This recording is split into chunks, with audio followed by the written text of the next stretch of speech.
là nó có hai tiền. Bây giờ nhớ học có lưu xia, cứ chỉ một cô lại nó. Kia bây giờ hai tiền, cứ chỉ vậy thì mình chỉ có cô. Họ cháy tiền, cô tôi chỉ ta luôn. Cô trở lại đa cũ một học luôn. Học mong một học đi. Cô như chỉ luôn, bây giờ năm. Bây giờ chỉ luôn, họ chỉ khía đâu cô. Ê dối chê cụ anh hay nhó cho li ngô. Cụ là nhó cho lúc cụ mà liều. Cụ dì bao tìa, cụ dì ý thương chỉ đâu cô. Nếu tôi chỉ mong khi đã chỉ nhớ đầu tiền nó đâu cô.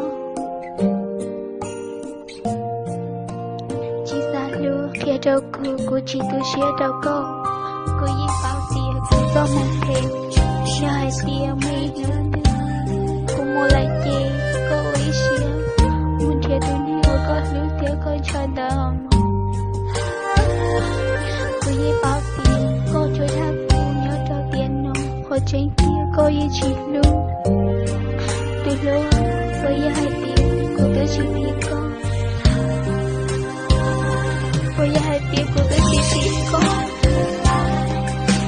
Ê có thể chỉ xa luôn. Tới chỉ cô chỉ tôi xía cho cô. Từ tiếng cao hiệu ở tao lên ở cho cô là cô chỉ tôi xía.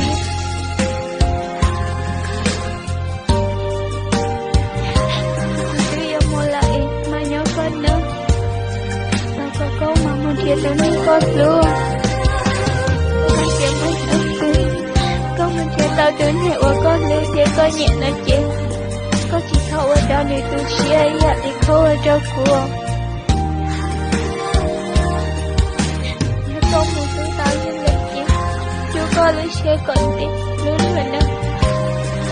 Lưu nào cũng như tôi hệ của con chỉ xa lưu. Chả mấy nữa tư em. Nếu cô chỉ xa lúc cô, thì cô chỉ xa lúc cô. Chỉ là cô không muốn thể gì. Cô yêu quý xếp cho con. Tới khi cô yêu chỉ nhớ lấy thương nào. Chả hãy biết cô yêu cô cũng lo lắng. Yêu chỉ nhớ lấy thương. Là cô yêu chỉ nhớ lấy thương là tiếc.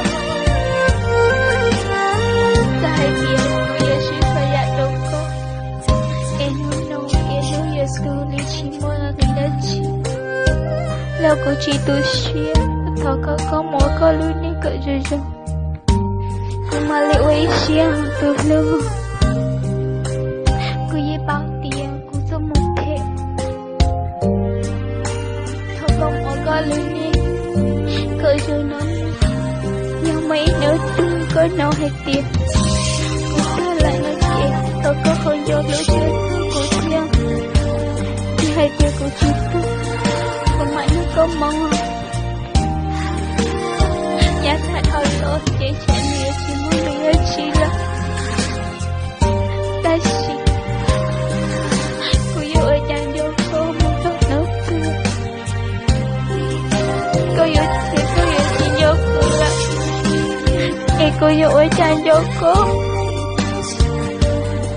nói thương là chị ở xin gia đình nói chuyện nhớ nhau hay tiếc một lúc có em sẽ cô yêu nhau có một ta cứ tiện lên nó nhưng nào cũng có một cái chỉ áo cô là chỉ cứ ship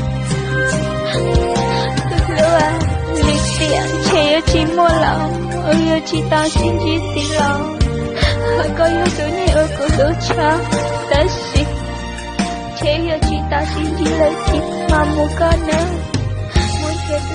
có lưu thế coi nhẹ đời có thiết xa luôn luôn để có thể chỉ cho ý lý có chỗ cửa ta có chỉ thôi cho lý có xí nhà lý có ở chỗ cửa như hai tiếng mấy đứa xí có nó hai tiếng từ mình giờ thay đó là có ta lưu ý cho nếu một anh này luôn luôn nhớ chỉ nhớ lấy tư chỉ nhớ lấy tư là chỉ thơ có hồ lưu chỉ có hồ chúa thơ nổi tiếng